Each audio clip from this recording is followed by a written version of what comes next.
ইসলামের দুশ্মনেরা হত্যাকাণ্ড সহ ইসরায়েল দ্বারা সংগঠিত সকল হত্যাকাণ্ডের তীব্র নিন্দা জ্ঞাপন করছে। আমরা জাতিসংঘকে বলতে চাই, মরণের আসরে বসে থাকলে হবে না। বিশ্ব মুসলিম নির্যাতিত হবে।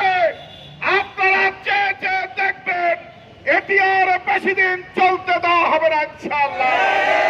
অবিলম্বে গাজার ব্যাপারে সুনির্দিষ্ট কর্মসূচি গ্রহণ করতে হবে। আমরা আমাদের দুর্ভাগ্য, আমাদের মুসলিম উম্মার একটি প্রতিষ্ঠান আছে, একজন বলছিলেন তার নাম হলো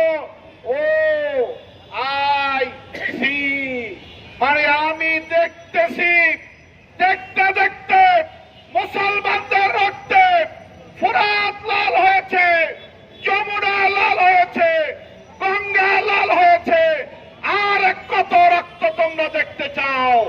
মুসলিম বিশ্ব ঐক্যবদ্ধভাবে এই হায়নাদের বিরুদ্ধে প্রতিরোধ করে তুলতে হবে। আমাদের বাংলাদেশ সরকারকে আমরা বলতে চাই, আপনারা দেশের একটি বিপ্লবী সরকার, জনতার সরকার, অবিলম্বে আমাদের পক্ষ থেকে নিন্দা প্রস্তাব নয়, শুধু জাতিসংঘে সুনির্দিষ্ট প্রস্তাব দিয়ে ইসরায়েলকে নিষিদ্ধ রাষ্ট্র ঘোষণা করে ফিলিস্তিনিদের পক্ষে, মুসলিম মানবতার পক্ষে পৃথিবীবাসীকে দাঁড়ানোর আহ্বান জানান। আপনাদের সাথে থাকুন।